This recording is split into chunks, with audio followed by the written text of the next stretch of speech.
जय हिंद दोस्तों, all can study podcast में आप सभी का स्वागत है। अगर आपने अभी तक हमारे चैनल को सब्सक्राइब नहीं किया है तो जल्दी से कर लीजिए। आज हम बात करने वाले हैं कुछ ऐसी खबरों पर जो सीधे तौर पर एक नागरिक के दस्तावेजों, उसकी राजनीतिक पहचान और राष्ट्रीय प्रतीकों से जुड़ी हैं। हमारे पास आज विश्लेषण के लिए एक YouTube वीडियो है जो 3 बज़ाहिर अलग-अलग मुद्दों को जोड़ता है। 2027 में होने वाली भारत की डिजिटल जनगणना, पश्चिम बंगाल की राजनीति में एक नई हलचल और वंदे मातरम को लेकर संसद में हुई बहस। अब ये तीनों सुनने में तो बिल्कुल अलग-अलग लगते हैं। हाँ, बिल्कुल। लेकिन हमारा मकसद है इसकी परतों को खोलना और ये समझना कि नागरिकता, पहचान और राजनीति के ये धागे आपस में कैसे उलझे हुए हैं। बिल्कुल, और ये बहुत दिलचस्प है कि ये तीनों विषय असल में एक ही बड़े सवाल के 3 अलग-अलग पहलू हैं। कि आज के भारत में एक नागरिक होने का मतलब क्या है, आपकी कानूनी पहचान क्या है, आपकी राजनीतिक पहचान कैसे बनती है और आपकी राष्ट्रीय पहचान को कैसे परिभाषित किया जाता है। सही बात है। तो चलिए शुरुआत कानूनी पहचान से करते हैं। जी ठीक है। तो सबसे पहले जनगणना। जी आखिरी बार 2011 में हुई थी। 2021 वाली वो तो कोरोना की वजह से टल गई। हाँ, वो हो नहीं पाए। और अब खबर है कि सरकार 2027 में पूरी तरह से डिजिटल जनगणना की तैयारी कर रही है। जी तो स्रोत के हिसाब से इस डिजिटल जनगणना की घोषणा के साथ नागरिकों के लिए सबसे बड़ा सबक या सबसे जरूरी तैयारी क्या है? देखिए, सबसे बड़ी तैयारी है दस्तावेजों को लेकर। दस्तावेज। हाँ, इस विश्लेषण में इस बात पर काफी जोर दिया गया है कि लोग अपने दस्तावेज पहले से तैयार रखें। अच्छा। इसके पीछे एक हालिया अनुभव का हवाला दिया गया है जी। जो है SIR यानी स्टेट इनहैबिटेंट रजिस्टर की प्रक्रिया। SIR? हाँ, ये क्या है? SIR असल में राज्य के सभी निवासियों का एक डेटाबेस बनाने की कोशिश थी। अच्छा। और उस प्रक्रिया के दौरान कई लोगों को अपने दस्तावेज पूरे करने में बहुत ज्यादा परेशानियों का सामना करना पड़ा था। ओ, तो ये एक तरह से चेतावनी है कि जब राष्ट्रीय स्तर पर जनगणना होगी तो वैसी दिक्कतें दोबारा ना आए। बिल्कुल, पहले से तैयारी कर लें। ठीक है, तो इसे थोड़ा और सुलझाते हैं। कौन से दस्तावेज सबसे ज्यादा जरूरी बताए गए हैं? जन्म प्रमाण पत्र, निवास प्रमाण पत्र, इनके अलावा एक दस्तावेज पर खास जोर दिया गया है। वो है भारतीय पासपोर्ट। पासपोर्ट। जी, पासपोर्ट। स्रोत इस बात पर जोर देता है कि पासपोर्ट आपकी नागरिकता का सबसे मजबूत सबूत है। ये काफी दिलचस्प है क्योंकि ज्यादातर लोग शायद आज के समय में आधार कार्ड को ही सबसे अहम दस्तावेज मानते होंगे। हाँ, इसके उलट पासपोर्ट को नागरिकता का सबसे मजबूत सबूत माना जाता है और इसकी वजह है इसे बनाने की प्रक्रिया। वो पुलिस वेरिफिकेशन वाली प्रक्रिया? जी बिल्कुल। पासपोर्ट के लिए एक सख्त पुलिस वेरिफिकेशन होता है जिसमें आपके पते से लेकर आपके क्रिमिनल रिकॉर्ड तक की पूरी जांच होती है। ये एक ऐसा दस्तावेज है जिसे सरकार पूरी जांच पड़ताल के बाद जारी करती है और जो अंतर्राष्ट्रीय स्तर पर आपकी भारतीय नागरिकता को मान्यता देता है। तो इसका मतलब ये हुआ कि हम धीरे धीरे एक ऐसी व्यवस्था की तरफ जा रहे हैं जहां नागरिकता साबित करने के लिए ट्रैवल डॉक्यूमेंट रोजमर्रा के पहचान पत्र से ज्यादा जरूरी होता जा रहा है। बिल्कुल, ये अपने आप में एक बहुत बड़ा बदलाव है। और इसे बनवाने की प्रक्रिया भी कैसी है? क्या वो बहुत मुश्किल है? नहीं, स्रोत के मुताबिक फिलहाल ये प्रक्रिया काफी आसान है। 1500 रुपए की फीस लगती है, आधार कार्ड चाहिए और अगर व्यक्ति पढ़ा लिखा है तो 10वीं की मार्कशीट से आवेदन किया जा सकता है। बस इतना ही? फिलहाल तो हर, लेकिन इसमें एक चेतावनी भी छिपी है। क्या? कहा गया है कि भविष्य में ये प्रक्रिया और मुश्किल हो सकती है। हो सकता है फीस बढ़ जाए या शायद और भी कई दस्तावेज मांगे जा सकते हैं। अच्छा, तो मतलब जो काम आज आसानी से हो रहा है उसे कल पर टालना समझदारी नहीं होगी? बिल्कुल। और इसी से जुड़ा एक और बहुत ही प्रैक्टिकल सुझाव बच्चों के जन्म प्रमाण पत्र को लेकर भी दिया गया है। हाँ, और ये उन लोगों के लिए खास तौर पे जरूरी है जिनके परिवार में हाल ही में कोई बच्चा हुआ है या होने वाला है।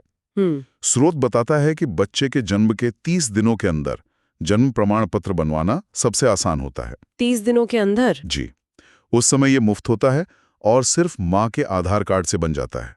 लेकिन अगर ये समय निकल गया तो यही प्रक्रिया काफी लंबी, जटिल और खर्चीली हो जाती है। ओह! फिर उसमें कई चक्कर काटने पड़ते हैं। तो ये छोटी छोटी बातें हैं जो जनगणना जैसी बड़ी प्रक्रिया के समय बहुत अहम हो जाती हैं। सही बात है।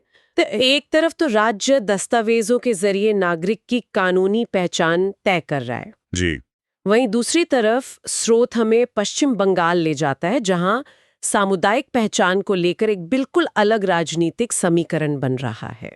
हाँ, बंगाल की राजनीति हमेशा ही दिलचस्प रहती है। चलिए इस पर बात करते हैं। टीएमसी के एक निलंबित विधायक हैं हुमायूं कबीर। उन्होंने ऐसा क्या किया है जिससे बंगाल की राजनीति में इतनी हलचल है? हुमायूं कबीर ने एक बहुत ही संवेदनशील मुद्दे को उठाया। उन्होंने बाबरी मस्जिद के पुनर्निर्माण का ऐलान किया। अच्छा। लेकिन दिलचस्प बात यह हुई कि इस मुद्दे पर उन्हें किसी भी बड़ी राजनीतिक पार्टी का साथ नहीं मिला। यहां तक कि असदुद्दीन ओवैसी की पार्टी AIMIM, हाँ, जो आमतौर पर ऐसे मुद्दों पर काफी मुखर रहती है, उसने भी हुमायूं कबीर से दूरी बना ली। यही बात चौंकाती है। AIMIM का समर्थन न करना थोड़ा अटपटा लगता है। स्रोत में इसका क्या कारण बताया गया है? देखिए, वैचारिक मतभेद से ज्यादा ये एक राजनीतिक रणनीति का मामला लगता है। मतलब? MMIM के नेताओं का मानना है, जैसा कि स्रोत में बताया गया है, कि हुमायूं कबीर असल में बीजेपी के इशारे पर काम कर रहे हैं। ओहो, बीजेपी के इशारे पर? जी, उनका असली मकसद बाबरी मस्जिद नहीं, बल्कि ममता बनर्जी के मुस्लिम वोट बैंक में सेंध लगाना है। अच्छा, वोट काटने की राजनीति। बिल्कुल। अगर मुस्लिम वोट TMC और हुमायूं कबीर की नई पार्टी के बीच बढ़ जाता है तो इसका सीधा फायदा पश्चिम बंगाल में बीजेपी को होगा। इसे मतलब वोट काटने के क्लासिक रणनीति के तौर पर देखा जा रहा है। लेकिन हुमायूं कबीर का क्या दावा है? वो तो कह रहे हैं कि ओवैसी उनके साथ हैं और वो 22 दिसंबर को अपनी नई राजनीतिक पार्टी का ऐलान करने वाले हैं। जी, उनका दावा तो यही है और उनके लक्ष्य भी काफी बड़े हैं। जैसे? उनका कहना है कि वो 135 सीटों पर चुनाव लड़ेंगे और 100 से ज्यादा सीटें जीतकर सरकार में हिस्सेदारी लेंगे। 100 से ज्यादा सीटें? हाँ, उन्होंने खुद को पश्चिम बंगाल का ओवैसी भी बताया है। सही, जैसे ओवैसी को कई लोग हैदराबाद और उसके बाहर देखते हैं। और अब मस्जिद को लेकर भी एक नया मोड़ आया है ना? ये बिल्कुल, जिससे उनकी नीयत पर और भी सवाल उठ रहे हैं। क्या हुआ है? मीडिया रिपोर्ट्स का हवाला देते हुए स्रोत बताता है कि अब हुमायूं कबीर कह रहे हैं कि बनने वाली मस्जिद का नाम बाबरी मस्जिद नहीं होगा। क्या?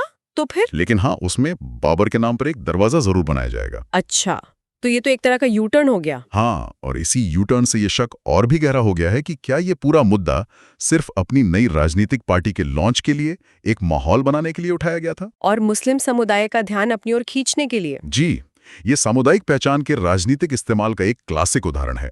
तुमने कानूनी पहचान को देखा जो दस्तावेजों से तय हो रहे हैं, और राजनीतिक पहचान को देखा जिसे लेकर पश्चिम बंगाल में खींचतान चल रही है। अब इस विश्लेषण का तीसरा और आखिरी हिस्सा हमें राष्ट्रीय पहचान के एक बहुत ही भावनात्मक और संवेदनशील पहलू पर ले जाता है। वंदे मातरम? जी, वंदे मातरम। इस पर हुई बहस। हाँ, ये एक ऐसा मुद्दा है जो बार बार सतह पर आता है। सरकार चाहती है कि इसे हर जगह गाया जाए, इसे राष्ट्रीय गौरव से जोड़ा जाता है। बिल्कुल। लेकिन स्रोत इस बात की पड़ताल करता है कि कुछ मुस्लिम नेता और धर्मगुरु इसके विरोध में क्यों खड़े हैं। हाँ, ये समझना बहुत जरूरी है। आमतौर पर इसे देशभक्ति बनाम विरोध के तौर पर देखा जाता है। जी, तो इसमें असल धार्मिक आपत्ति क्या है? वंदे मातरम का सीधा सा मतलब तो यही है कि हे मातृभूमि, मैं तुम्हें प्रणाम करता हूँ। इसमें क्या दिक्कत है? और यहीं पर व्याख्या का सारा खेल है। अच्छा। मुस्लिम विद्वानों के अनुसार, जिन्हें स्रोत में उद्धृत किया गया है, इस्लाम का मूल सिद्धांत है तौहीद। तौहीद यानी एकेश्वरवाद। बिल्कुल। इसका मतलब है कि इबादत, पूजा या सजदा सिर्फ और सिर्फ एक अल्लाह के लिए ही किया जा सकता है, किसी और के लिए नहीं। ठीक है। अब वंदे मातरम के शब्दों को देखिए। वंदे शब्द संस्कृत का है, जिसका अर्थ है वंदना करना, पूजना, नमन करना। जब गीत में कहा जाता है वंदे मातरम, तो इसका शाब्दिक अर्थ होता है मैं मातृभूमि की वंदना करता हूँ। अच्छा, तो पूरा मुद्दा वंदना शब्द की व्याख्या पर आकर टिक जाता है, जिसे पूजा या इबादत के बराबर माना जा रहा है। जी, यही इस विरोध का मूल कारण है। तो ये देशभक्ति से ज्यादा एक धार्मिक सिद्धांत का सवाल बन जाता है। बिल्कुल, स्रोत में प्रस्तुत दृष्टिकोण यही है। इन विद्वानों का मानना है कि धरती को मां मानकर उसकी वंदना करना या उसे प्रणाम करना उनके ईमान यानी उनके विश्वास के खिलाफ है, क्योंकि ये अल्लाह के अलावा किसी और की इबादत करने जैसा हो जाएगा। जी हाँ, स्रोत में गीत का हिंदी अनुवाद देकर यह समझाया भी गया है कि कैसे मैं तुम्हारी वंदना करता हूँ जैसी पंक्तियां इस बुनियादी धार्मिक सिद्धांत से सीधे तौर पर टकराती हैं।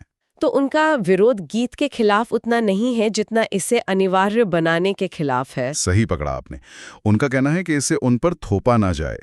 वे ऐसा कुछ भी गाने के लिए मजबूर नहीं होना चाहते जो उनकी बुनियादी धार्मिक आस्थाओं से समझौता करता हो। तो जब हम इन तीनों धागों को एक साथ जोड़ते हैं, एक डिजिटल जनगणना जो पासपोर्ट की अहमियत बता रही है, पश्चिम बंगाल में सामुदायिक पहचान पर आधारित एक राजनीतिक दांव और वंदे मातरम पर एक धार्मिक राष्ट्रीय बहस, तो एक बड़ी तस्वीर उभर के सामने आती है। और वो बड़ी तस्वीर है पहचान को परिभाषित करने का संघर्ष। पहचान का संघर्ष? हाँ, हर स्तर पर यही सवाल है। कौन सा दस्तावेज आपको एक वैध नागरिक बनाता है, कौन सा नेता एक समुदाय का असली प्रतिनिधि है, और कौन सा गीत या प्रतीक राष्ट्र के प्रति आपकी निष्ठा का सही इजहार है।